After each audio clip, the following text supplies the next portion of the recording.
আসসালামু আলাইকুম। এটা আমি মূলত Dhaka diamond martial art training centre থেকে শিখছি।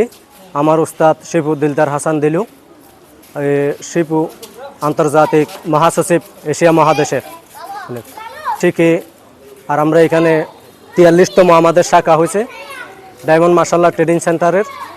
তো আমাদের প্রাথমিক পর্যায়ে খেলা শুরু এখানে। তো কিছুদিন পরে আমাদের উস্তাদ আসবে, আনুষ্ঠানিকভাবে আমরা অনুষ্ঠান করে তো এটা আরেকটু উদযাপন করবো আর কি। তো এখন ইনশাল্লাহ আপনাদের দোয়ায় অনেক ছাত্রছাত্রী হয়েছে। আর মার্শাল আর্ট এটা হচ্ছে কাউকে মারার জন্য না, এটা হচ্ছে মূলত নিজের আত্মরক্ষার জন্য এবং শারীরিক এবং মানসিক শরীর স্বাস্থ্য ভালো রাখার জন্য মূলত হচ্ছে এই মার্শাল আর্ট।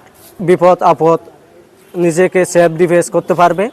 এবং এখানে মার্শাল আর্টের সাথে আমি তো 5-6 বছর ধরে জড়িত। তো এটাতে আমি ক্যারাতে যেটা ছিল এটাও করছি।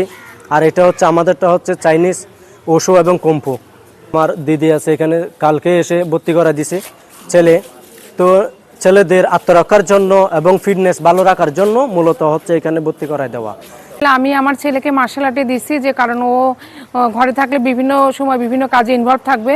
এই জন্য মার্শাল আর্টে থেকে এখান থেকে অনেক কিছু শিখবে, ব্যায়াম শিখবে, নিয়ম শৃঙ্খলা সম্পর্কে জানবে, নিজে আত্মরক্ষা করার জন্য বিভিন্ন সময় বিভিন্ন পরিপ্রেক্ষিতে যেটা করা দরকার সেখান থেকে শিখবে। আর এখান থেকে দিচ্ছি। আমি অনেক আগেই প্ল্যান ছিল যে ওকে মার্শাল আর্টে দিব। যখন শুনলাম যে উকিয়াতে মার্শাল আর্টের একটা হচ্ছে ক্লাস শুরু হয়েছে, আমার এক কলিগ বললো, তখন আমি ওকে হচ্ছে মার্শাল আর্টে দিছি। এবং এখান থেকে ওর নাকি কালকে ক্লাস করছে, অনেক কিছু ভালো লাগছে এবং আমি আজকেও নিয়ে আসছি এবং ইনশাল্লাহ আমি ওকে মার্শাল আর্টের ক্লাসটা কমপ্লিট করাবো। 5 বছর থেকে শুরু করে সকল বয়সের ছেলেমেয়েরা ভর্তি হতে পারবে এবং করতে পারবে। তা হচ্ছে এটা, যেমন ধূমপান থেকে বিরত থাকবে, ইয়াবা, গাঁজা, মাদক দ্রব্য থেকে বিরত থাকবে।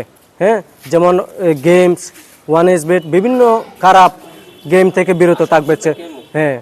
এতদিন করতে চাই মার্শাল আর্টের কোনো, যেমন সাগরের যেমন তলা নেই, মার্শাল আর্টেরও তেমন তলা নেই। যে যতদিন ইচ্ছা এতদিন শিখতে পারবে। মার্শাল আর্টের কোনো শেষ নাই।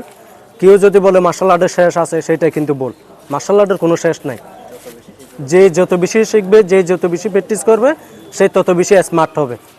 মার্শাল আর্ট এবং ক্রিকেট দুইটা জিনিস আমার খুব পছন্দ ছিল, কিন্তু হয়তো ক্রিকেটের কোনো কারণে ওটা হয় নাই, তাই আমি মার্শাল আর্টে বেছে নিছি। তো এটার মেইন উদ্যোক্তা হচ্ছে আমার একটা বড় ভাই ছিল সম্পাদক, আলোকিত উকিয়া সম্পাদক মিজানুর রশিদ মিজান। তার কারণে আমি এই মার্শাল আর্ট করার সুযোগ পাইছি বিশেষ করে। কিন্তু দুইটা বেচ আছে আমাদের, দিনে একটা আর রাত্রে একটা।